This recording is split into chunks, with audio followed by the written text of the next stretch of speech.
సమస్త మహిమ ఘనత ప్రభావములు కలుగును గాక. ఓసారి గట్టిగా ఆమేన్ చెప్పొచ్చా? దాదాపుగా 2018వ సంవత్సరం నుండి కువైట్కి తీసుకొని రావాలని చాలా మంది బిడ్డలు ప్రయాసపడ్డారు. వారి ప్రయాస ఫలితమే దాదాపు 6 సంవత్సరాలు వారు ప్రయాసపడిన తర్వాత ఈ సంవత్సరం ఈ పరిచర్య ఇక్కడ జరిగించడానికి దేవుడు కృప చూపించాడు. భారతదేశంలో ఉన్న విస్తృతమైన పరిచర్య వలన సాధారణంగా నేను బయటికి వెళ్ళడానికి ఎక్కువగా ఇష్టపడను.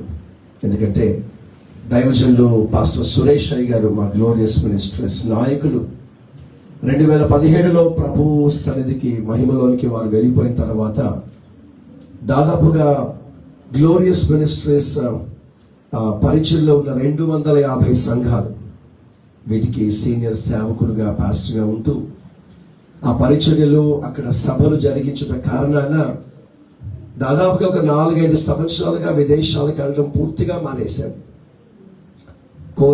కరోనాకి ముందు సువిస్తారంగా ప్రయాణం చేసేవాడిని, కానీ ఆ తర్వాత చాలా ఇబ్బందుల కారణాలు నేను వెళ్ళడం ఆగిపోయాను. నాకు మైక్ వచ్చినప్పుడు చాలా బాగుండేది, ఇప్పుడు పూర్తిగా చెడిపోయింది. స్టార్టింగ్ నాకు ఇచ్చినప్పుడు ఎలాగ ఉండేదో అలాగే పెట్టాను. ఈలోపు భయంకరమైన ఆపరేషన్లు, వెన్నుపూస ఆపరేషన్, పొత్తి కడుపులో ఆపరేషన్, చేతుల్లో ఆపరేషన్, కాళ్ళలో ఆపరేషన్, దాదాపుగా 5 సంవత్సరాల్లో ఒక 5 ఆపరేషన్లు అయి ఉంటాయి. నా వెన్నుపూసలో కూడా స్టీల్ ప్లేట్లు పెట్టారు కాబట్టి పట్టుమని 1/2 గంట సేపు కూడా నిలబడలేను, అంచేత కూర్చొని మాట్లాడుతున్నాను. ఇలా బలహీనతల కారణాల పూర్తిగా విదేశాలకు ప్రయాణం చేసే ఓపిక లేక నేను వెళ్లకుండా ఆగిపోయాను. కానీ అదేమిటో కానీ బైబిల్లో ఒక మాట, నేను ఎక్కడికి వెళ్ళినా ఈ సాక్ష్యం చెప్తుంటాను, నేను ఎప్పుడు బలహీననో అప్పుడే బలవంతులను. బలహీనపడిక నేను ప్రయాణాలు చేయలేను అని ఆలోచించి నా ప్రయాణాలన్నీ ఆపుకోవాలని ప్రయత్నించిన ఈ సంవత్సరంలోనే ఇది 4వ దేశం. జనవరిలో కువైట్ అంటున్నా, సింగపూర్ వెళ్ళడానికి కృప చూపించాడు. మళ్ళీ మలేషియా వెళ్ళొచ్చారు, ఇండోనేషియా వెళ్ళొచ్చారు, మళ్ళీ మార్చి నెల ఆఫ్రికా వెళ్ళొచ్చారు. ఈ జూలైలో ఇక్కడ కువైట్ రావడానికి సహాయం చేశాడు. నెక్స్ట్ మంత్ 19వ తారీఖు మళ్ళీ కెనడా వెళ్తున్నాను. మళ్ళీ నవంబర్ 3వ తారీఖున మళ్ళీ ఇంగ్లాండ్ దేశానికి వెళ్తున్నాను. దేవుని ఏర్పాటు ఏమిటో కానీ కొన్నిసార్లు ఎప్పుడైతే మన వల్ల ఇంకా కార్యములు జరగవు, మనం ఎప్పుడైతే ఇక చెయ్యలేమనుకుంటామో, మానవునికి అసాధ్యమైన కార్యములు దేవుడు తన శక్తి చేత, తన ప్రభావం చేత ప్రభా కార్యాలు జరిగిస్తూ ఉంటాడు. అలా జరిగించడం గల కారణం ఏంటంటే, మానవునికి అంత అతీశ్వ శక్తి ఉన్నా వారి వల్ల ఏది సాధ్యము కాదు, చేస్తే దేవుడే చెయ్యాలి అని నిరూపించడానికి కొన్నిసార్లు దేవుడు ఇలాంటి కార్యాలు జరిగిస్తూ ఉంటాడు. దీన్ని బట్టి ప్రభుని స్తుతిస్తున్నాను. ఈ ప్రక్రియలో ఈ ఉదయకాలం మీ మధ్యలో పరిచర్య జరిగించడానికి ప్రభు సహాయం చేశాడు. సువిస్తారమైన పరిచర్య. నేను పోయిన గురువారం ఉదయాన్నే నేను కువైట్ రావడం జరిగింది. రేపు సాయంకాలం ఇండియా దేశానికి వెళ్ళిపోతున్నాను. పోయిన గురువారం నుంచి ఈ రోజు వరకు ఒక్క రోజు కూడా ఖాళీ లేకుండా, ఇటు ఇరాక్ బార్డర్ నుంచి ఇటు సౌదీ బార్డర్ దాకా ఒఫ్రా వరకు, అబ్దాలి మొదలుకొని ప్రతిరోజు ఏదో ఒక చోట విడివిడిగా పరిచర్యలో వాడుకొని ఈ ప్రాంత ప్రజలకు దీవెనకరంగా ఉండడానికి ప్రభు సహాయం చేశాడు. ఇందును బట్టి స్తుతిస్తున్నాను. నేనే తగ్గాలి, నా దేవుని నామమే హెచ్చించబడును గాక.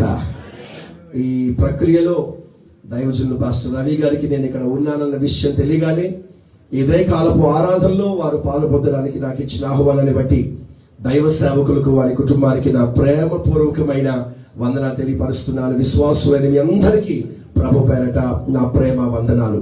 మీరు తరచుగా భారతదేశానికి వస్తున్న వారైతే నేను ఎవరో బాగా తెలుస్తుంటది, లేకపోతే అప్పుడప్పుడు వచ్చేవాళ్ళైతే పెద్దగా నన్ను గుర్తుపట్టరు. నేను అంత పెద్ద ఫిగర్ ఏమి కాదు, స్తోత్రం. ఏదో ప్రభు పరిచయంలో అంతకంతకు వాడబడుతున్న ఒక చిన్న గాడిదని చెప్పడానికి సందేహం ఏమీ లేదు. ఇందును బట్టి ప్రభుని స్తుతిస్తున్నాను. దేవుని నామమునకే మహిమ కలుగును గాక. హల్లెలూయా. చాలా క్లుప్తమైన సందేశం, ఎందుకంటే మళ్ళీ 12:15 కల్లా నేను మరో ప్రసంగానికి వెళ్ళాలి. కాబట్టి నాకున్న ఈ కొద్ది సమయంలో కొన్ని ప్రాముఖ్యమైన విషయాలు చాలా వేగంగా తెలియపరిచి నేను త్వరితంగా ముగించడానికి ప్రయత్నిస్తాను. ఇది ఒక మంచి వాక్య భాగం చదవండి. ఆదికాండం 47వ అధ్యాయం 9వ వచనం చదవగా విందాం. ఆదికాండం 47వ అధ్యాయం 9వ వచనం. The book of Genesis chapter 47 verse 9. యాకోబు,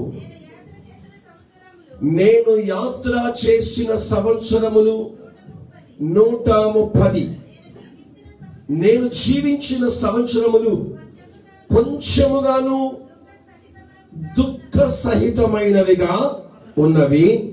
అవి నా పితరులు యాత్ర చేసిన దినములలో వారు జీవించిన సంవత్సరములు కాలేదని ఫరోతో చెప్పి. చాలు. ఇక కాసేపు బైబిల్ అన్ని ప్రక్కన పెట్టండి. బైబిల్ వైపు చూడవలసిన పని లేదు. నా వైపు చూస్తూ చాలా జాగ్రత్తగా మీరు కొన్ని మాటలు శ్రద్ధగా వినాలని మనవి చేస్తున్నా.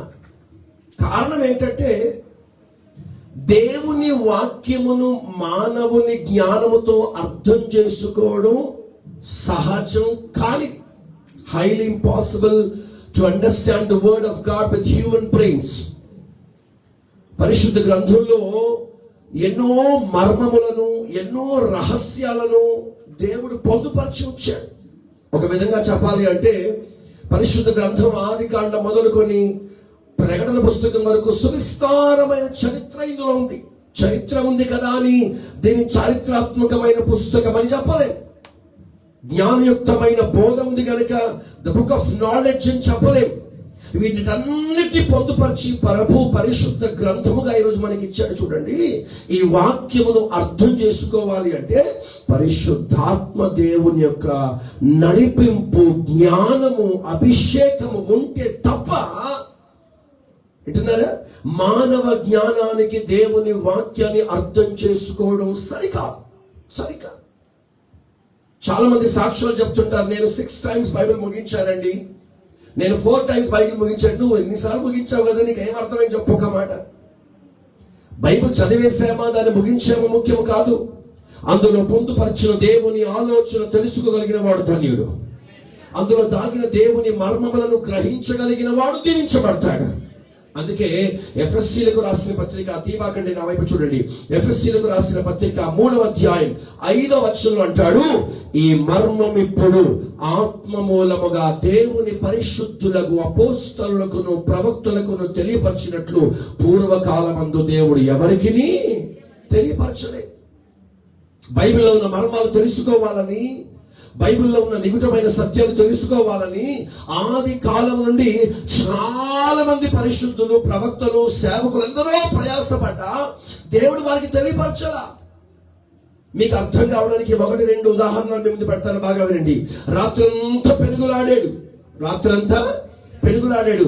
తెల్లవారు లేచిన తర్వాత వీడు అడిగింది కనుక ఇవ్వకపోతే వాడు నన్ను విడిచిపెట్టే విధంగా లేడనుకున్నాడు దేవుడు. ఒరేయ్, నీ పేరేంట్రా అన్నాడు. నా పేరు యాకోబు అన్నాడు. ఇక నుంచి నీ పేరు యాకోబు కాదు, నీ పేరు ఇశ్రాయేల్ అన్నాడు. బాబు, ఆశీర్వాదాల కొరకు వచ్చాను, పేరు మార్చేవేంటని యాకోబు అనలేదు. యాకోబుకి అర్థమైన సత్యం చెప్పనా, నా పేరు మార్చాడు అంటే చరిత్ర కూడా దేవుడు మార్చేశాడు. అంత అర్థమైపోయిన తర్వాత, అంత గ్రహించిన తర్వాత వెళ్ళిపోతూ, ఇంతకి రాత్రంతా నేను పెనుగులాడింది ఎవరితో? ఎక్కడ కూడా దేవునితో పెనుగులాడినట్టుగా బైబిల్లో లేదు. ఇక పరిశుద్ధ గ్రంథంలో ఒక చోట అంటాడు, యాకోబు మర్మ పురుషునితో రాత్రంతా పెనుగులాడి పోరాడి గెలిచెను. మర్మ పురుషుడు. కొన్ని చోట దేవదూత, కనుక ఎవరో తెలియదు. యాకోబు మరలా వెళ్ళి, ఇంతకి నేను పోరాడింది ఎవరితో, నన్ను ఆశీర్వదించిన వారు ఎవరు అని వెళ్ళి అడిగితే, నోర్మోయ్, నా పేరుతో నీకు అనవసరం పని లేదన్నాడు. అయితే పేరు చెప్పలేదు కానీ, మీకు నచ్చితే ఆమె చెప్పండి, పేరు చెప్పలేదు కానీ పేరు అడిగినందుకు 2 అంతలుగా ఆశీర్వదించి పంపించాడు. Praise the lord. ఆశీర్వాదాలు ఇస్తాను కానీ నీకు మర్మాలు మాత్రం చెప్పను అన్నాడు. అంతవరకు ఎందుకండి, నిన్ను నా దగ్గరికి పంపిన నీ దేవుడు ఎవరు అని ఫరో అడిగితే నేను ఏం చెప్పాలి అన్నాడు. మోషే. నా పేరు యెహోవా, లేకపోతే నా పేరు ఇది అని దేవుడు చెప్పొచ్చుగా. వెళ్ళి వాళ్ళతో చెప్పాల్సిన మాట ఒకటి, ఏమిటది? నేను ఉన్నవాడను అనువాడని చెప్పు, కానీ నా పేరంట నీకు అనవసరం అని చెప్పి మోషేని పంపించాడు. స్తోత్రం. పొలములో పని చేసుకుంటున్న మానవ అతని భార్య దేవుడితో సంభాషిస్తుందిగో, మీ గర్భములో ఉన్నవాడు ప్రతిష్ఠింపబడిన వాడు అని చెప్పి అంత వివరించాడు. ఆగయ్యా, నా పెనిమిటిని మటుకొస్తాను, ఆయన కూడా ఈ మాట చెప్పవాలి. కానీ పరిగెత్తుకుంటూ పోయింది మానోహ భార్య. మానోహర్ మటుకొచ్చింది. రెండో వాళ్ళు మళ్ళీ టేప్ రికార్డు వదిలించాడు, అన్ని విషయాలు చెప్పాడు. ఇంతకు ఎవరు నువ్వు అంటే, నా పేరుతో నీకు సంబంధం లేదని పంపించాడు. కానీ రెండంతల ఆశీర్వాదం ఇచ్చి పంపించాడు. The reason is because he wanted to hide the revelation through the entire time of Old Testament. పాత నిబంధన కాలం అంతటిలో మర్మములను దేవుడు పూర్తిగా పొందుపరిచాడు. నేను ఈ మాటలన్నీ చెప్పాను తెలుసా. యాకోబు ఇచ్చిన సమాధానం కూడా బుర్రలేని ఫరోకు అర్థం కాలేదు. అక్కడ యాకోబు ఇచ్చిన సమాధానానికి జ్ఞానవంతుడైన ఫరోకు కూడా, the topmost civilized country in the entire world in that time, ప్రపంచ దేశములన్నిటిలో నాగరికత తెలుసుకున్న ఒకే ఒక దేశమైన ఐగుప్తును పరిపాలిస్తున్న ఫరోకే యాకోబు చెప్పిన మాటలు అర్థం కాలేదు. జ్ఞానం కలిగిన ఆత్మ సంబంధమైన మాటలు శరీర సంబంధమైన వారికి అర్థం కావు. అందుకే దేవుని వాక్యం అర్థం చేసుకోవాలి అంటే దేవుని ఆత్మ సహాయం చేస్తే తప్ప దేవుని మాటలు మనము అర్థం చేసుకోలేదు. ఈ మాటలన్నీ ఎందుకు చెప్పాను అంటే, యాకోబు వస్తున్నాడని తెలుసుకున్న ఫరో ఎదుర్కోవడానికి యోసేపు వెళ్ళలేదు. కానీ యోసేపు వాళ్ళ నాన్నగారు వస్తున్నాడన్న అభిమానంతో ఐగుప్తు దేశపు రాజైన ఫరో ఎదుర్కోవడానికి వెళ్ళాడు. ఎవరిని? యాకోబును. యాకోబు తిరిగి ఐగుప్తుకు వస్తున్నాడని తెలుసుకొని యాకోబును ఎదుర్కోవడానికి ఎవరు వెళ్ళారంట? ఫరో వెళ్ళాడంట. మీరు కూడా మాట్లాడితే దేవుని మాటలు స్పష్టంగా అర్థమవుతాయి. చెప్పండి, ఎవరు వెళ్ళారంటమ్మా? ఫరో వెళ్ళారు. వెళ్ళగానే వందనాలు చెప్పుకున్నారు, ప్రైజ్ లార్డ్ అన్నారు, నమస్తే చెప్పుకుంటారు. ఏం చేశారు? వాళ్ళ భాషలో వాళ్ళ శైలిలో వందన సమర్పణ చేసుకున్నారు. ఏం డౌట్ వచ్చిందో ఏమో కానీ ఫరో గారు ప్రశ్న వేశారు. నాన్నగారు నీ వయస్సు ఎంత అని అడిగాడు. ఏమడిగాడు? కొంచెం గట్టిగా. ఇప్పుడు మిమ్మల్ని ఎవరైనా మీ వయసు అడిగారు అనుకోండి, భారతదేశంలో నేను పలాని చోట 10 సంవత్సరాలు ఉన్నాను, ఆ తర్వాత హైదరాబాద్ లో 10 ఏళ్ళు ఉన్నాను, ఆ తర్వాత కువైట్ వచ్చి 20 ఏళ్ళు ఉన్నాను, ఆ తర్వాత గల్ఫ్ దేశంకి వెళ్ళి. ఇలా చెప్తారు ఎవరైనా?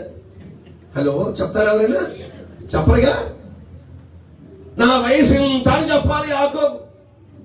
వాస్తవంగా ఆ సమయానికి యాకోబు వయసు సుమారుగా నా లెక్క ప్రకారం చూస్తే 170 నుండి 180 సంవత్సరాలు, సుమారుగా around 200 years, not more than 200 but less than 200, 200 సంవత్సరం లోపు 170-180 సంవత్సరాల వ్యవధి ఉండొచ్చు. అయ్యా, దేవుని మహాకృపను బట్టి 174 ఏళ్ళు గడిచిపోయిన చెప్పాల్సిన యాకోబు, నేను యాత్ర చేసిన దినములు 130 ఏళ్ళు, నేను జీవించిన కాలము కొంచెముగాను దుఃఖ సహితమైనవిగా ఉన్నవని లాజిక్ సమాధానం చెప్పేటప్పటికి ఈ ఫరోకి ఏది అర్థం కాలేదు. బుర్ర తిరిగిపోయింది, బుర్ర పాడైపోయింది.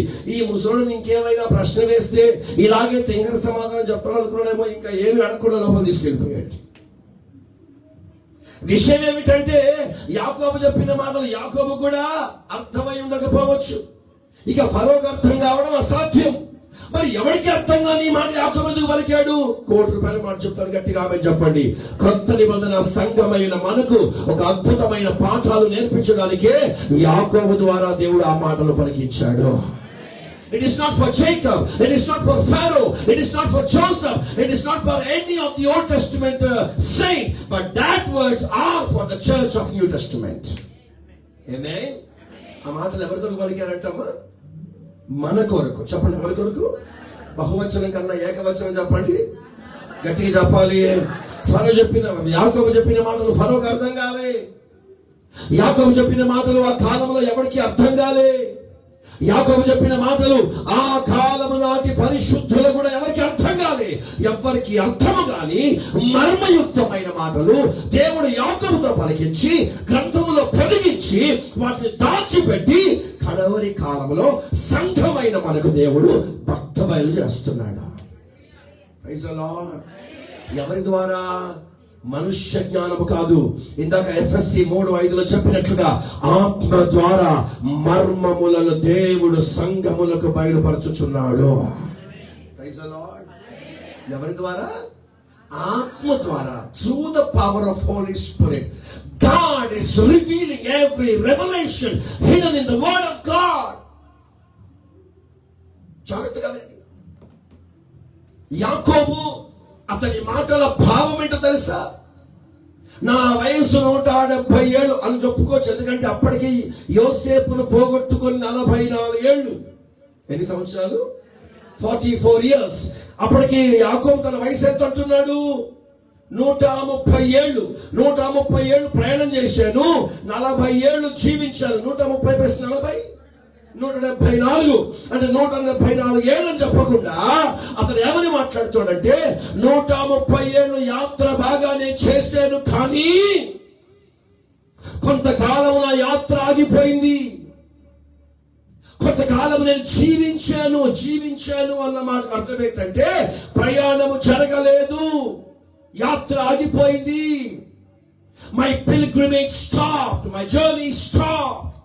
అయితే యాత్ర ఆగిపోయిన కాలమంతా నేను హ్యాపీగా బ్రతకలేదు. అవి దుఃఖ సహితమైనవి గాను. ఎలా ఉన్నాయంటే అవి దుఃఖ సహితమైనవి గాను, చాలా బాధకరమైనవిగా ఉన్నాయి. అయితే నా పితరులు జీవించినంతటి కాలం అది కాలేదు అంటున్నాడు. చాలా జాగ్రత్తగా వినండి. యాకోబు తన జీవితాన్ని 2 భాగాలుగా విడమార్చి మాట్లాడుతున్నాడు. ఒకటి యాత్రా కాలం, రెండవది జీవించిన కాలం. ఏదో ఒకసారి చెప్పండి. ఒకటి యాత్రా కాలం, రెండవది జీవించిన కాలం. ఏ కాలం సుఖంగా ఉందంట? యాత్రా కాలం. ఏ కాలం చాలా బాధగా ఉందంట? జీవించిన కాలం. ఎందుకు బాధగా ఉందంట? ఆ దినాల్లో ఏం జరగలేదు? యాత్ర జరగలేదు. స్తోత్రం. Praise the lord. ఈ మాట ధ్యానం చేస్తా ఉంటే కాసేపు దేవునితో కూర్చొని నేను కూడా నవ్వుకున్నాను. అదేంటో తెలుసా? దాదాపు 15 సంవత్సరాలుగా 2 రాత్రులు ఒక చోట పడుకున్నట్టు మాకు జ్ఞాపకం లేదు, కువైట్లో తప్ప. అంటే ఈ రోజు ఈ ప్రాంతంలో ఉంటే రేపు వేరే ప్రాంతంలో. ఏ రోజు కూడా సేవ ఆగకుండా సువిస్తారమైన పరిచయం జరిగించడానికి కృపనిచ్చాడు. వాస్తవంగా నేను 2వ తారీఖున వెళ్ళాలి, వచ్చే వారం 2వ తారీఖు వెళ్ళాలి.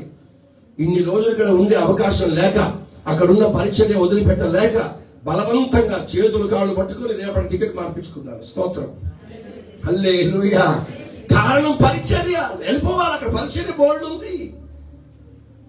పొరపాటున మీటింగ్లకు డేట్లు రాకుండా, సేవ లేకుండా 2 రోజులు ఇంట్లో కూర్చున్నామంటే మాకు జ్వరం వచ్చేసేది. 2 రోజులు సేవ లేకుండా ఇంట్లో కూర్చుంటే ఒకే చేతి వంట రోజు తినలేక జ్వరం వచ్చేసేది మాకు. స్తోత్రం. హల్లెలూయా. అప్పుడు జ్ఞాపకం వచ్చింది. పెద్దోళ్ళు అన్నారు, అరిసే నోరు తిరిగే కాలు ఊరుకోదంట. అందుకే చాలా మంది అనేవాడు మా బంధువులు, ఊరే నీ కాళ్ళ కింద చక్రాలు ఉన్నాయేమరా, అందుకే ఒక చోట నీ కాళ్ళు నిలబడతలేదు, ఊరికే తిరుగుతున్నావు. ఆశ్చర్యం చెప్పనా? ఒంటి నిండా రోగాలే ఉన్నాయి, ఒంటి నిండా బలహీనతలే ఉన్నాయి. అయినా ప్రయాణము జరుగుతున్నంత కాలం నా దేవుని కాపుదల మన మీద ఉంటుంది. Praise the lord. ప్రయాణం ఆగిపోయిందా? ఏం ప్రవేశిస్తాయంట? దుఃఖము ప్రవేశిస్తుంది, బాధ ప్రవేశిస్తాయి, అవమానములు, కష్టములు. విషయం ఏంటంటే యాకోబు 40 ఏళ్ళు నవ్వు మర్చిపోయాడు, ఆనందం మర్చిపోయాడు, నెమ్మది మర్చిపోయాడు, ప్రశాంతత మర్చిపోయాడు. There was no peace, there was no joy, there was no happiness, there was no rest. ఇది పోను. మిగిలిన 10 మంది కొడుకులు కాస్త ఉన్నోళ్ళు ఆ నాన్నగారిని ఏదో విధంగా టార్చర్. ఎంత అధికారి అయినా, ఎంత పెద్ద నాన్నగారిదైనా, ఎంత నడిపింపులో ఉన్నా ఆయన ఏదో విధంగా బాధ పెడుతూనే ఉన్నారు, కష్టపెడుతూనే ఉన్నారు, ఇబ్బంది పెడుతూనే ఉన్నారు. బాధ బాధ బాధ. ఈ 40 ఏళ్ళు, ఈ 44 సంవత్సరాలు ఎందుకు బాధతో గడిపాడు? కారణం ఒకటే, ప్రయాణం ఏమైపోయిందంట? ఆగిపోయింది.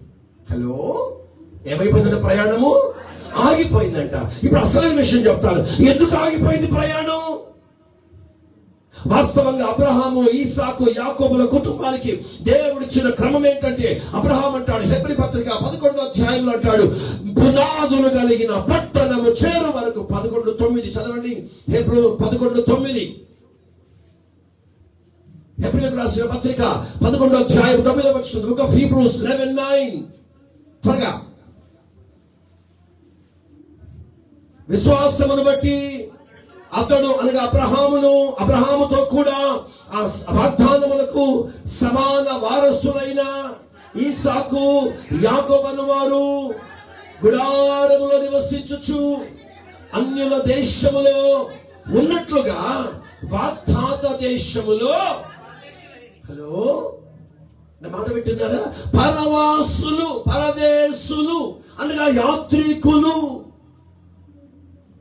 వినండి, వారి కొరకు నిర్ణయింపబడిన గమ్య స్థానము చేరు వరకు, హలో, పునాదులు కలిగిన మహిమ గల పట్టణములోనికి చేరు వరకు వారు ఏం చేస్తూనే ఉండాలి? యాత్ర అని గట్టిగా ఏం చేస్తున్నారమ్మా? గట్టిగా చెప్పాలి. యాత్ర.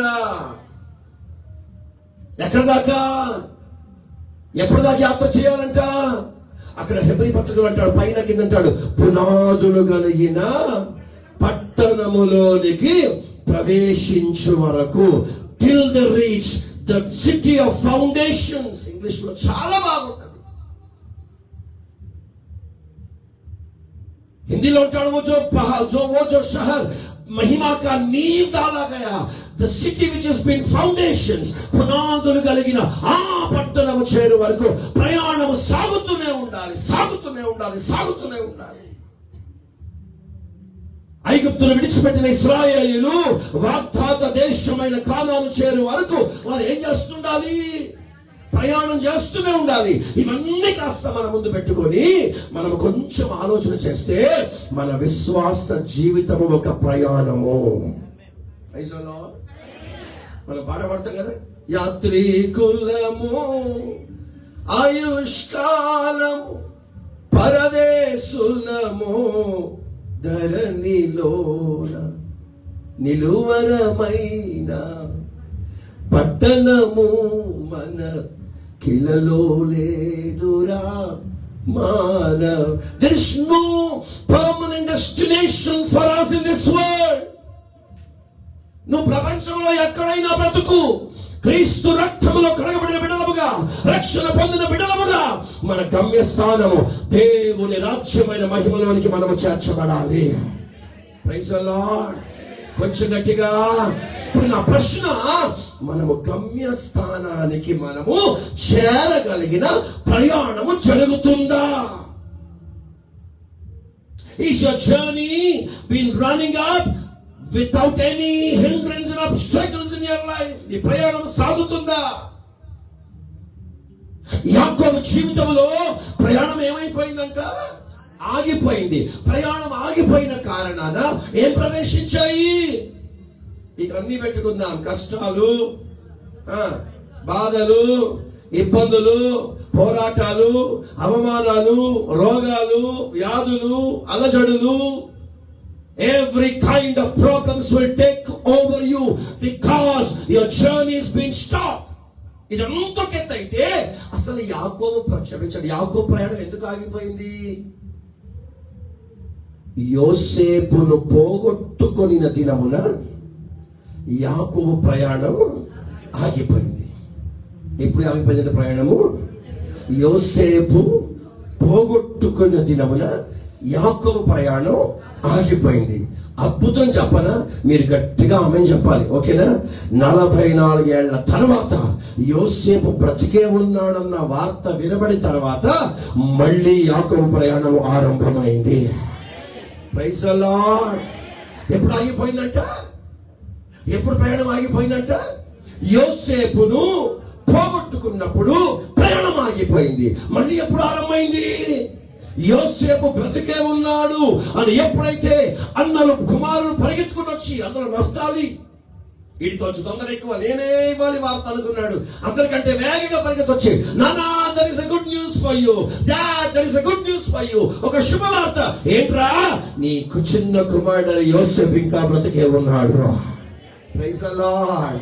నేను స్టేట్మెంట్ చెప్తా ఉంటాను, మీరు ఆమె చెప్తా ఉండండి.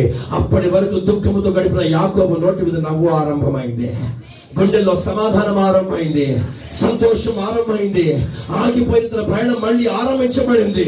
బలహీనపడిన ఎముకలు బలపరచబడ్డాయి. స్వచ్ఛపడిపోయిన వాడి నరాలు మళ్ళీ పుంజుకొచ్చాయి. బలహీనపడిన వృద్ధాప్య దశలో ఒక నూతన శక్తిని మళ్ళీ పొందుకోగలిగాడు. కారణకు ఎవరిని బట్టి? యోసేపుని బట్టి. ఇప్పుడు బాగా వినండి, యాకోబు ప్రయాణం జరగాలంటే ఎవరుండాలి? యోసేపు ఉండాలి. యోసేపు లేడు కాబట్టి ప్రయాణం ఏమైపోయింది? ఆగిపోయింది. బిడ్డలారా, చాలా జాగ్రత్తగా వినండి. ద్వితీయోపదేశ కాండములో యోసేపు అన్న మాటకు అర్థము ఫలించడి కొమ్మ.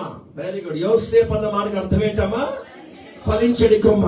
₹1,00,00,000 మాట చెప్తాను. మంచోళ్ళు మాత్రమే మీ కొడిచే పైకెత్తి గట్టిగా ఆమె చెప్పండి. మంచోళ్ళు కాదనుకుంటే చేతులు లేపక్కర్లేదు, నాకేం తొందర లేదు. స్తోత్రం. మీరేం క్యాస్ట్ మీరే నిరూపించుకోండి, నాకు సంబంధం లేదు. మళ్ళీ క్యాస్ట్ అంటే ఆ క్యాస్ట్ అనుకునేది. మంచోళ్ళ క్యాస్టా చెడిపోయిన క్యాస్టా మీకు డిసైడ్ అయిపోండి. దేవునికి మహిమ కలుగును గాక. కొంచెం గట్టిగా. యోసేపు అన్న మాటకు అర్థం ఏంటంట? ఫలించడి కొమ్మ. ఆ ఫలించడి కొమ్మ క్రొత్త నిబంధన కాలంలో ఎవరు కాదు, ఆయన పేరే నజరేయుడైన యేసు. ఆమె చెప్పండి, ఆమె అనండి, గట్టిగా చెప్పాలి. ఫలించడి కొమ్మ అనగా మన ప్రభు అయిన యేసయ్య. అనగా యోసేపు ఎవరికి సాదృశ్యంగా ఉన్నాడు? యేసు ప్రభుకి సాదృశ్యంగా ఉన్నాడు. ఇప్పుడు మన ప్రయాణంలోనికి వద్దాం. మనం పాట పాడతాం కదా, పరదేశులము. వాస్తవంగా సాగు పాట ఏమి కాదు ఇది అనుకుంటారు, కానీ ఇది సాగు పాట కాదు. నేను ఎప్పుడైనా ఒంటరిగా నా దేవునితో వ్యక్తిగతంగా ప్రార్థన చేసుకుంటున్నప్పుడు ఈ పాటలే పాడతాను. నేను కూడా చేరియుందు, which I really like the most. ఎప్పుడెప్పుడు దరిద్రమైన ప్రపంచాన్ని విడిచిపెట్టి వెళ్ళిపోతాను, ప్రభు దగ్గర ఎదురు వస్తున్నాయి. బతుకున్నది. హల్లెలూయా. ఈ రాత్రి ప్రభు పిలిస్తే బాగుంది, ఇక్కడి నుంచి ఇక్కడికి పర్వతం వెళ్ళిపోదాం, మళ్ళీ ఆ ఇండియాకి వెళ్ళి మళ్ళీ ఆ దరిద్రం, మళ్ళీ ఆ బాధలు, మళ్ళీ ఆ కష్టాలు, ఇవన్నకైతే దరిద్రమైన పాలిటిక్స్ ఒకటి. హల్లెలూయా. ఈడు పెంతెకొస్తాడంట, ఈడు సిఎస్ఏ వాడంట, ఈడు జేడిఎం అంట, ఈడు లోదరన్ అంట, ఈడు బ్యాప్టిస్ట్ అంట, ఈడు ఫెలోషిప్ అంట. ఎవరిగా ఉన్నాయి అని పరిమాణ వేషాలు.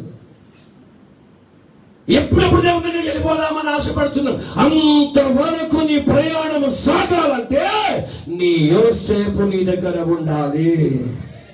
పాయింట్ అర్థమైందా? మన ప్రయాణం సాగాలి అంటే ఎవరు ఉండాలి మన దగ్గర? యోసేపు ఉండాలి. యోసేపు అంటే ఎవరు?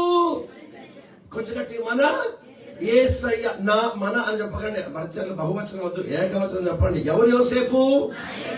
నా యేసయ్య. ఎవరి దగ్గర ఉండాలి? ఇది ఒక్కసారి 1-2 సార్లు ఆలోచించి, సూటిగా కొంచెం మనస్సు పెట్టి ఆలోచించి సమాధానం చెప్పండి. నిజముగా యేసు ప్రభు నీ ప్రయాణంలో నీతో ఉన్నాడా? మీకు సింపుల్ గా అర్థం కావడం చెప్తాను. ఓ రోజున మరియమ్మ యోసేపులు యెరూషలేము నుండి ప్రయాణమై సొంత ఊరికి వెళ్ళిపోతా ఉన్నారు. 3వ దినం, నేనంటాను 2వ దినం అర్థమైంది వాడికి. ఏమని? వాళ్ళతో కూడా యేసు ప్రభు, యేసు బాలుడైన యేసు లేడు అని తెలుసుకొని కంగారు పడిపోయి, టెన్షన్ పడిపోయి, మళ్ళీ వెతుక్కుంటూ ఎక్కడికి వచ్చారంట? యెరూషలేము దేవాలయానికి వచ్చారు. తీరా యెరూషలేము దేవాలయానికి వచ్చి చూస్తే శాస్త్రులతోనూ పరిశీలితోనూ కూర్చొని ధర్మశాస్త్ర గ్రంథముల గురించి తర్క వితర్కములు చేస్తుండగా, ఒరే బిడ్డ, నువ్వు ఎంత టెన్షన్ పెట్టావురా, మమ్మల్ని విడిచిపెట్టి ఎంత బాధ పెట్టావు, ఎంత కష్టపెట్టావని మరియమ్మ యోసేపులు చెలరేగిపోతా ఉంటే, యేసు ప్రభు నోరు తెరిచి మాట్లాడకుండానే ఎవరిని మాట్లాడంటే, ఇంతకి నన్ను మీరు విడిచిపెట్టి వెళ్ళారా, మిమ్మల్ని విడిచిపెట్టి నేను వచ్చానా? హలో, అసలు యేసు ప్రభు లేకుండా ఒక దిన ప్రయాణం మీరు ఎలా చేశారు? ఒక చంటి పిల్లలు మన చేతిలో తప్పిపోతే ఒక 5 నిమిషాలు మర్చిపోతానేమో, తర్వాత చిన్నోడు ఎక్కడ అని జ్ఞాపకం వెతుకోరా? అలాంటిది యేసు ప్రభు లేకుండా వీళ్ళు ఎంత ప్రయాణం చేశారంట? ఒక దిన ప్రయాణం చేసి రెండవ రోజు వాడి జ్ఞాపకం వస్తే ఆ రెండవ రోజు వెతుక్కుంటూ మళ్ళీ యెరూషలేము వచ్చినప్పటికీ మూడవ రోజు అవ్వగా 3 రోజులు యేసు ప్రభు లేకపోతే వాళ్ళ బతుకులంతా టెన్షన్ టెన్షన్ టెన్షన్. ఇంతకీ యేసు ప్రభు వీళ్ళని విడిచిపెట్టాడా, వీళ్ళు యేసు ప్రభు విడిచిపెట్టేశారా? మరి ఈ రోజున ఒక్కసారి పరీక్షించుకో. నీ ఆత్మీయ జీవితం, నీ విశ్వాస ప్రయాణం శక్తివంతముగా, బలముగా, ఆత్మీయంగా ఎందుకు సాగట్లేదంటే యేసు ప్రభు లేడా? If God is with you, సప్త సముద్రాలైన ఈదుకుంటూ సాగిపోయే కృప దేవుడికి అనుగ్రహిస్తాడు. ఆ మాటలు బైబిల్ గ్రంథంలో రాస్తూ అంటాడు, పొంగి పొర్లి అలలు ఎదురైనా, ముంచుకొచ్చే భయంకరమైన ప్రళయాలు ఎదురొచ్చినా, భయంకరమైన అగ్ని జ్వాలలే నిన్ను ఆపచూచినా, నిన్ను ఆపగలిగిన శక్తి ఏది లేదు. మరి నీ ప్రయాణం ఎందుకు ఆగిపోతుంది? నేను ప్రయాణం అంటే నువ్వు చేస్తున్న నిజ జీవిత ప్రయాణం కాదు, యువర్ స్పిరిచువల్ జర్నీ. ఐగుప్తులో ఆరంభమైన ప్రయాణం కనానుకు ఎలాగో చేరాలని ప్రభు నిర్ణయించాడో, ₹1,00,00,000 మాట చెప్తాను, స్పందించండి. ఏ లోకములో ఆరంభమైన ప్రయాణం పరలోకములో ముగించబడాలి. Praise the lord. ఎక్కడ ముగించబడాలి? పరలోకములో, నిత్య రాజ్యములో. నా యేసు ప్రభు అంటాడు, నేను వెళ్ళి మీ కొరకు స్థలమును సిద్ధపరచెదను. అది ముగించగానే నేను మరలా వస్తాను, నాతో మీరు ఉండులాగునా, నేను మీతో ఉండులాగునా, నేను మిమ్మల్ని మరలా నాతో కూడా తీసుకొని వెళ్ళిపోతాను. నేను అంటాను, నా దేవుడు తన స్వహస్తాలతో చేసిన నూతన యెరూషలేమును మహిమ గల పట్టణంలోనికి ప్రవేశించడానికి తగ ప్రయాణం సాగుతుందా? ఈ రోజున ఎందరో ఆత్మీయ జీవితం ఆగిపోయింది, ఎందరో విశ్వాస జీవితం బలహీనపడిపోతుంది, ఎదగవలసిన వాడు ఒదిగిపోతున్నాడు, బలముగా ఉండవలసిన వాడు బలహీనపడిపోతున్నాడు. ఒకప్పుడు పరిచయం చేసిన వాడు ఇవాళ పరిచయం చేయట్లా, ఒకప్పుడు పరిగెత్తిన వాడు ఇవాళ పరిగెత్తట్లే, ఒకప్పుడు ప్రయాసపడిన వాడు ఇవాళ ప్రయాసపడడం లేదు, ఒకప్పుడు ఉపవాసాలు చేసిన వాడు ఇవాళ ఉపవాసం చేయట్లా, ఒకప్పుడు ఇచ్చిన వాడు ఇవాళ ఇవ్వలేకపోతున్నాడు, ఒకప్పుడు చేసిన వాడు ఇవాళ ఎందుకు చేయలేకపోతున్నావు? కారణం ఒక్కటే, నీ ప్రయాణములో, నీ సంసార ఊబిలో, నీ వ్యక్తిగత జీవితంలో, నువ్వు చేస్తున్న ప్రయాణంలో నీ ఫలించేడు కొమ్మైన యేసు ప్రభు నువ్వు పోగొట్టుకున్నావు. యేసు ప్రభు ఉన్నాడా లేడా? ఉన్నాడా అనగానే చేతులు తీసి చిన్నపిల్లలు ఎవరు బయటికి పోతారని ఒక్కడు చేయి పైకి లేపగా అందరూ లేపినట్టు లేపాకండి. యేసు ప్రభు మనలో ఉండడం అంత సిలువు కాదు. మీకు అర్థం కావడానికి చిన్న ఉదాహరణ చెప్తాను. యేసు ప్రభు ఉన్నాడా లేదా ప్రశ్న. Hello, Yesayya fill in the blanks, ఉన్నాడా లేదా? బ్రాకెట్ లో ఉంది ఎస్ ఆర్ నో. ఇప్పుడు నువ్వు ఎస్ టిక్ పెడతావా, నో టిక్ పెడతావా? ఒక వాక్యం ఎస్ అని అందరూ అంటారు, నేను కూడా ఎస్ అని అంటా. హల్లెలూయా. నో అనే నోరు రాదుగా, నో అనే మనసు అసలే రాదుగా. మరి ఉన్నాడో లేదో ఏదో ఒకసారి బైబిల్లో చూద్దాం. నిర్గమకాండం 25వ అధ్యాయం 8వ వచనం. నిర్గమకాండం 25వ అధ్యాయం 8వ వచనం. నేను వారిలో నివసించినట్లు వారు నాకు పరిశుద్ధ స్థలము నిర్మింపవలెను. చాలండి. యేసు ప్రభు నివాసము చేయుటకు ఎలాంటి స్థలము కట్టాలంట? హలో, ఇది ఒక్కసారి గట్టిగా చెప్పండి అన్నమాట. ఎలాంటి స్థలంలో ఉంటాడంట? ఇప్పుడు ఆయన మరి నీలో ఉండాలంటే నువ్వెలా ఉండాలి? నేను మహాపరిశుద్ధునిగా బ్రతుకుతున్నాను, నా అంతటి పరిశుద్ధుని భూమి దిక్కొకటి లేడన్న వాడు చేయి పైకెత్తని చూద్దాం. ఇందాక ఎస్సు అన్నారు అందరు చాలా మంది. ఇప్పుడు చెప్పండి ఎస్సు పిస్సు. సేజెక్కి సింగనాదాలు చేసుకుంటాను, రావా ఏసయ్యా, నువ్వు రావా, రాడాయినా. హలో, నువ్వు రావా రాడాయినా. ఎప్పుడు వస్తాడు? ₹1,00,00,000 మాట చెప్తాను. చప్పట్లు కొడతారా? ₹1,00,00,000 మాట చెప్తాను. నా గుండెలకు తాకిన అద్భుతమైన సందేశం. పరిశుద్ధత కొరకు నీవు ప్రాకులాడగలిగితే పిలవకుండానే రెక్కలేసుకుని ఎగురుకుంటూ నీలోనికి వచ్చేస్తాడు. చప్పట్లు గట్టిగా కొట్టండి ప్రభు కొరకు. ఈ మధ్యాహ్న కాల సమయమును దేవుని ఆరాధిస్తున్నావా లేదా? పాటలు పాడుతున్నావా లేదా? ప్రసంగాలు చేస్తున్నావా? వాయిద్యాలు వాయిస్తున్నావా? పరిచయం చేస్తున్నావా? ఇవేమి లెక్కలోనికి రావు.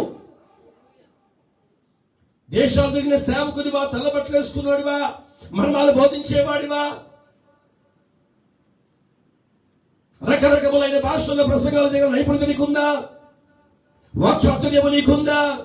ఎన్ని ఉన్నా ఏది ఉన్నా ఇవేవి కూడా ప్రభు నివాసము చేయడానికి తగవు. ఆయన ఏ స్థలంలో నివాసం చేస్తాడంటే పరిశుద్ధతలో నివాసము చేయుచున్న దేవుడు ఆయన. ₹1,00,00,000 మాట చెప్తారు, మీరు అందరూ ఆమె చెప్పాలి. మరి ఏంటి ఎవరు అవునని కానీ కాదని కానీ ఏమనరేంటి? మౌనం అర్ధాంగీకారం అన్నట్టుగా మౌనం పాటిస్తున్నారా? యేసు నామములో మౌన వ్రతం వీడిపోవును గాక. దీనికి మాత్రం ఆమె బాగా చెప్తున్నారు, సమాధానం చెప్పట్లా. దేవునికి మహిమ కలుగును గాక. కొంచెం గట్టిగా. నువ్వు చేసే పరిచర్యను బట్టి పరలోకం ఇవ్వడు, నువ్వు చేసిన సేవను బట్టి పరలోకం ఇవ్వడు, నువ్వు చేసిన ప్రార్థన బట్టి పరలోకం ఇవ్వడు, నువ్వు పాడిన పాటలు పరలోకం ఇవ్వదు, నువ్వు చేసే ప్రసంగాలు పరలోకం ఇవ్వవు. నువ్వు ఎంత పరిశుద్ధునిగా బ్రతికితే నీ పరిశుద్ధతను బట్టి దేవుడు మహిమనిస్తాడు. Praise the lord.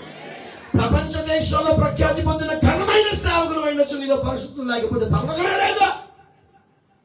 నువ్వు 1000 మందిని రక్షించిన, 100 సంఖ్యలో విశ్వాసులున్నా, వర్ణింపశక్యంగా వరములతో నువ్వు ప్రసంగాలు చేసినా పరిశుద్ధత లేకపోతే, దేవునికి నివాసయోగ్యమైన స్థలముగా మారకపోతే, నా ప్రభు నీతో ఉండకపోతే మహిమలో ప్రవేశించే అవకాశము లేదు.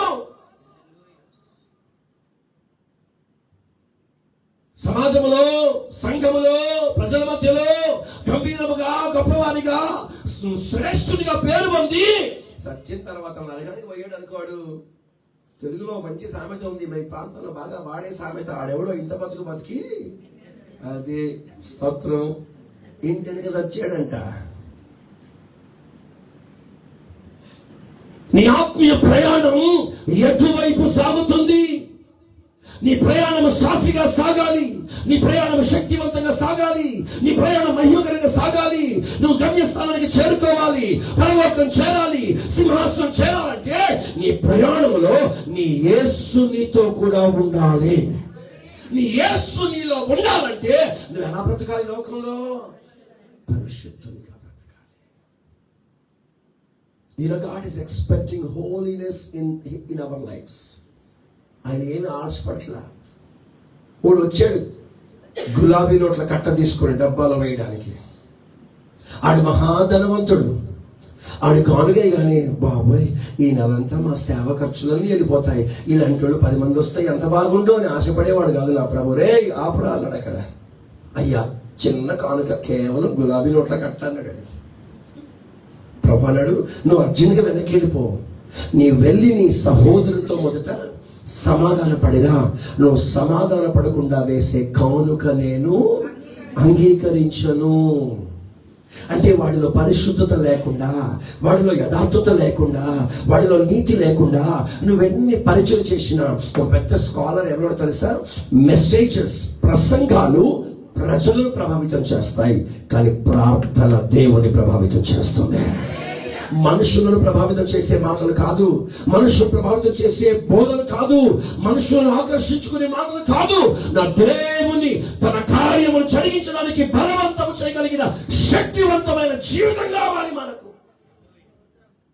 అది లేకుండా నువ్వెంత ప్రాకులాడితే ప్రయోజనం ఏంటి? నువ్వెంత ప్రయాసపడితే ప్రయోజనం ఏంటి? ఈరోజు సగటు క్రైస్తవుల జీవితంలో లోపిస్తున్న అనుభవం ఏంటంటే, యేసు ప్రభు నమ్ముకుంటున్నాడు, యేసు ప్రభు తెలుసుకుంటున్నాడు, బాప్తిసం తీసుకుంటున్నాడు, రక్షించబడుతున్నాడు, క్రైస్తవునిగా ముద్రించబడుతున్నాడు, మెంబర్షిప్ ఉంది, అన్నీ ఉన్నాయి, కానీ నా దేవుడు ఆశపడుతున్న పరిశుద్ధత లేదు. మీకు మాట చెప్పనా, యేసు ప్రభు నమ్ముకోవడం గొప్ప విషయం కాదు. యేసు ప్రభు నమ్ముకోవడమే గొప్ప విషయం అయితే దయ్యాలు కూడా యేసు ప్రభుని నమ్ముతున్నాయిగా. ఓ రోజు యేసు ప్రభుకి రాసిన దేశం కాగానే ఏ దయ్యం రాయక్కడ పిలిచాడా? రాలే, ఆడే వచ్చాడు. నాతో నీకేం పని? జుట్టెట్టుకొని కాసేపు అటు తిప్పి ప్రార్థన చేశాడా? అసలు ఏమన్నా అలా కనుసైగలతో చూస్తా ఉండగా బాబు అలా చూడగానే ఆ పందుల్లోనికి వెళ్ళిపోవడానికి నీవు అనుమతిస్తే నేను వెళ్ళిపోతాను అంటే మనుషుల్లోనూ దయ్యాలు పందుల్లో పోవాలంటే ఎవరనుమతి ఇవ్వాలి? దేవుడే. అంటే దయ్యాలు కూడా ఎవరు నమ్ముతున్నాయి? దేవుడు నమ్ముతున్నాయి. దయ్యాలు దేవుని నమ్మే, నువ్వు దేవుని నమ్మే, మరి నీకు దయ్యానికి ఏంటి తేడా? ఆయన వెంబడిస్తున్న బిడ్డలముగా ఈ రోజున సంఘములో దేవుడు ఆశిస్తుంది ఏంటో తెలుసా? 1 పేతురు 1:14 అంటాడు, నేను పరిశుద్ధుడనై ఉన్న ప్రకారము మీరును పరిశుద్ధులై ఉండండి. Praise the lord, praise the lord.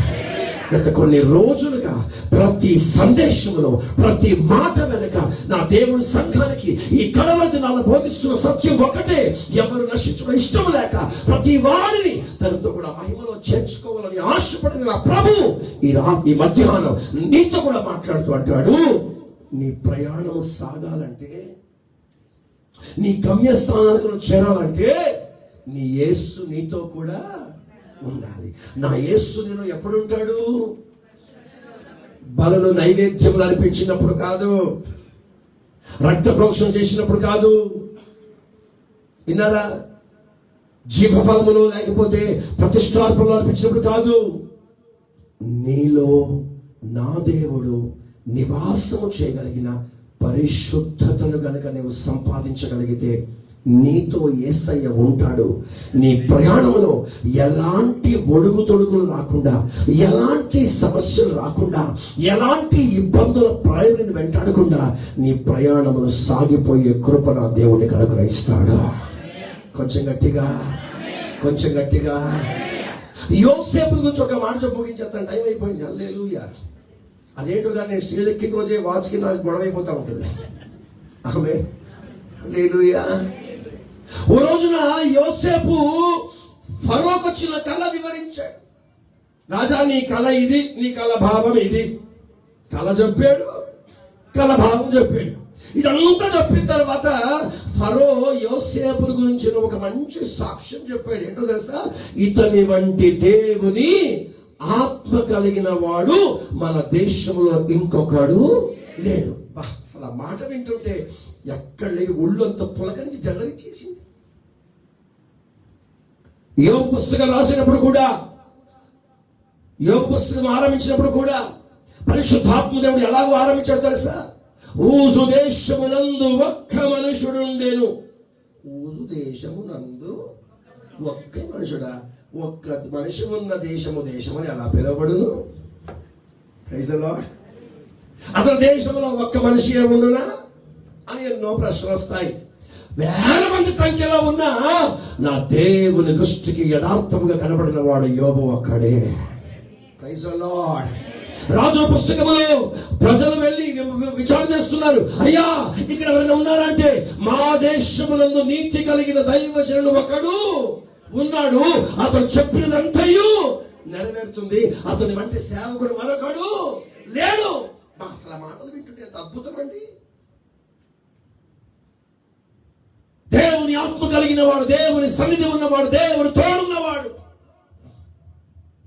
యోసేపుతో దేవుడు తోడై ఉన్నాడు గనక, హలో, యోసేపులో దేవుని ఆత్మ ఉంది గనక పోతీఫర్ భార్య లాంటి miss universe, miss India, miss world వచ్చినా కూడా తన పై అంగిని విడిచిపెట్టి పారిపోగలిగిన కృపను పొందినవాడు ఎవరు?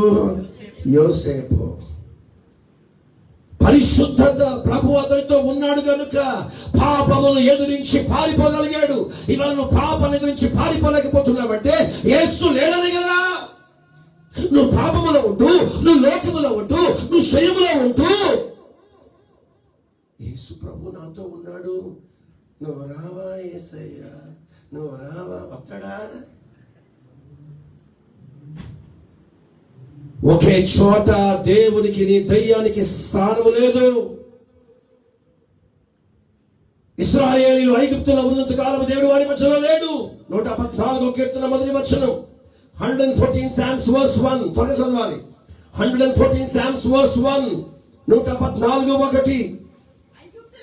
ఐగుప్తులో నుండి ఇశ్రాయేలు, అన్య భాష గల జనులలో నుండి యాకోబు బయలు వెళ్ళినప్పుడు యూదా ఆయనకు పరిశుద్ధ స్థలమాయను. ఇశ్రాయేలు ఆయనకు రాజ్యం ఆయన. ఇశ్రాయేలు దేవునికి ఎప్పుడు రాజ్యంగా మారిందంట? ఎప్పుడు దేవుడు వారి మధ్యలో నివాసం చేశాడంట? ఎప్పుడు వాళ్ళ మధ్యలో ఉండాలని ఆశపడ్డాడంట? వారు ఐగుప్తులో నుండి బయటికి వచ్చినప్పుడు, అన్య భాష గల జనుల నుండి బయటికి వచ్చినప్పుడు, ఆ మాటకు అర్థం లోకములో నుంచి, పాపములో నుంచి, శరీరములో నుండి మనం బయటికి రాగలిగిన రోజున దేవుడు మనలో నివాసం చేస్తాడు. Praise the lord. 2వ కొరింథీయులకు రాసిన పత్రిక 6వ అధ్యాయం 16వ వచనం. 2వ కొరింథీయులకు రాసిన పత్రిక 6వ అధ్యాయం 16వ వచనం.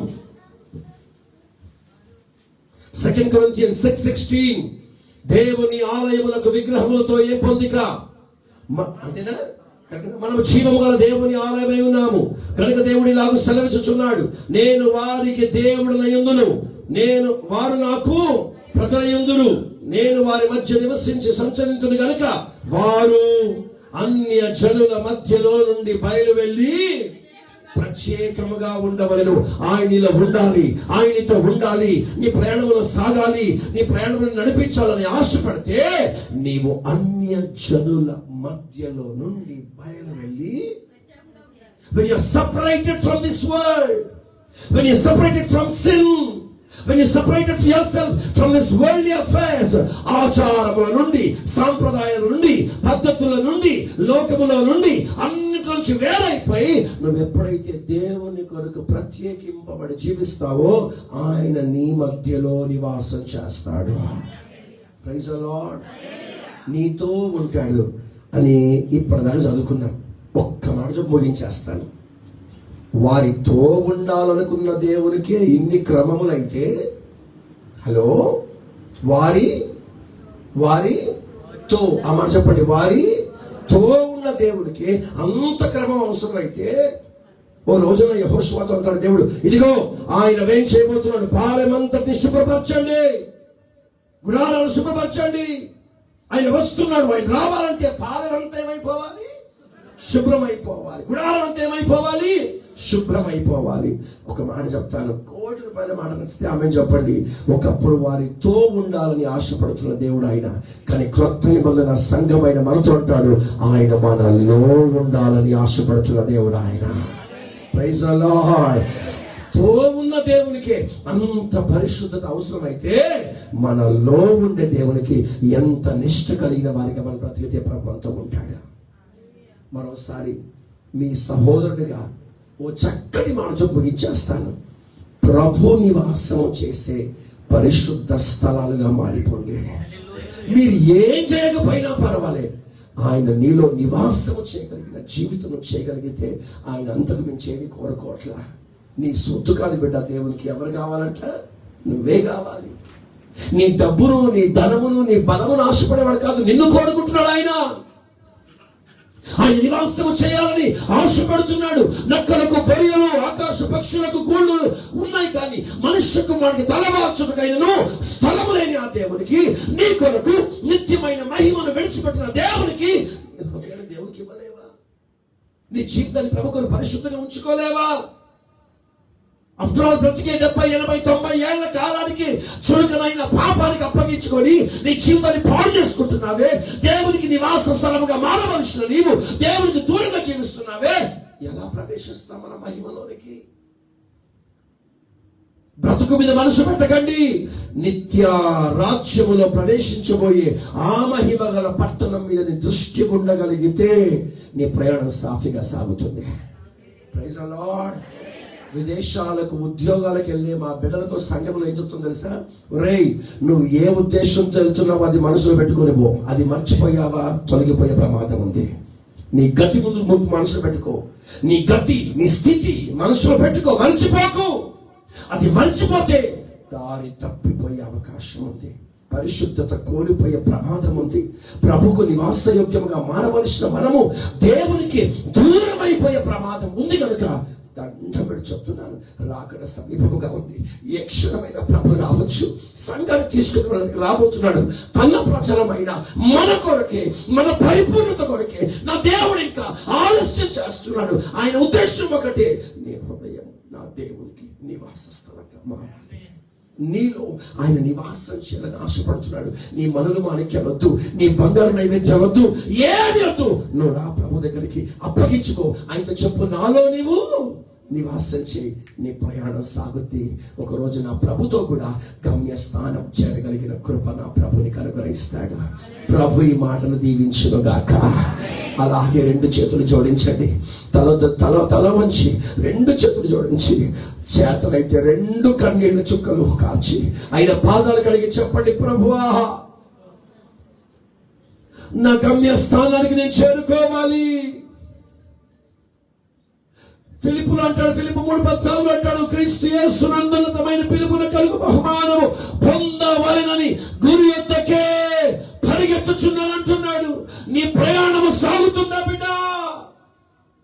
నీ ప్రయాణం ఆగిపోయిందా? నీ ప్రయాణం ఆగొద్దు, నీ ప్రయాణం సాగాలి. నీ ప్రయాణం శక్తివంతంగా సాగాలి. గమ్యస్థానం వరకు చేరుకోవాలి. దైవజనుడు పౌలు అంటాడు, మంచి పోరాటము పోరాడి తిని నా పరుగు తుదముట్టించి తిని విశ్వాసమును కాపాడుకొంటిని. నా కొరకు నీతి గల కిరీటము ఉంచబడి ఉన్నది. ఆ దినమందు నీతి గల దేవుడు, న్యాయాధిపతి దేవుడు, అది నాకు మాత్రమే కాకుండా తన పరుగును కడ వరకు ముగించగలిగిన వారికి నా దేవుడు ఇస్తానని మాట్లాడుతున్నాడే. బిడ్డ, ఈ రోజు కనుక నీ ప్రయాణం సాఫీగా సాగి నీవు గమ్యస్థానం చేరగలిగితే పరలోకములో నీ కొరకు బహుమానం ఉంది. బిడ్డ, పరలోకములో నీ కొరకు బహుమానం ఉంది. ఈ రోజు నా దేవుడు బరువెక్కిన గుండెల తోడితో మాట్లాడుతున్నాడు. నేను మహిమలోనికి చేర్చాలని, నిత్య రాజ్యంలో చూడాలని, తాను కూర్చున్న సింహాసనంపై నిన్ను కూర్చోబెట్టాలని, తాను పొందిన మహిమ నీకు ఇవ్వాలని ఆశపడుతున్నాడు. దానికల ఒకే ఒక కారణం, నీలో ఆయన నివాసం చేయాలి. నీలో ఆయన నివాసం చేయాలి. నీలో ఆయన నివాసం చేయాలి. ఒక చిన్న తీర్మానంతో, ఒక చిన్న ప్రార్థనతో ప్రభుకి అప్పగించుకుంటున్నా దేవుడు. బిడ్డ, ఒక పెను మార్పును కోరుతున్నాడు దేవుడు. ఒక పెను మార్పును కోరుతున్నాడు. ఈ రాత్రి నువ్వు మార్చుకోగలిగితే బిడ్డ, నీ కలగబోయే మహిమని ఇప్పుడే దేవుడిని చూపిస్తాడు. నీ బహుమానం చూపిస్తాడు. నీ కలదలు దేవుడు చూపిస్తాడు. ఒకసారి నీ దృష్టి గనక, నీ దర్శనం దాని మీద పడితే తొలగిపోవు. నువ్వు తొలగిపోవు. Have a vision to see the greatest blessing which God has prepared for you in the kingdom of God. ఆయన రాజ్యములో నీ కొరకు సిద్ధపరిచిన ఆ బహుమానం ఒక్కసారి చూడు. ఒక్కసారి ఆ మహిమను చులకనైన పాపము కొరకు ఎలా పోగొట్టుకుంటున్నావు బిడ్డ?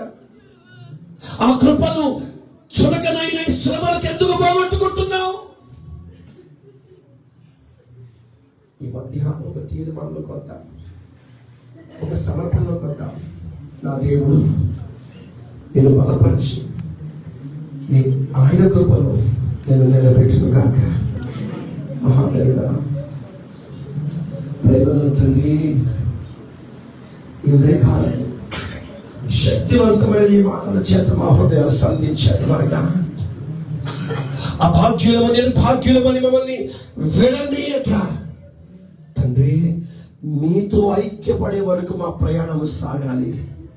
మీ రాజ్యము చేరే వరకు మా యాత్ర సాగాలని. అది మీరుంటేనే మా ప్రయాణం సాగుద్ది. మీరుండాలంటే మేమేం చేయాలో మీ మాటల ద్వారా హెచ్చరించారు. ఒక పెను మార్పు మా జీవితాల్లో రావాలి. మా బ్రతుకులు నీ కొరకు అప్పగింపబడాలి. నీ వైపు మళ్ళాలి.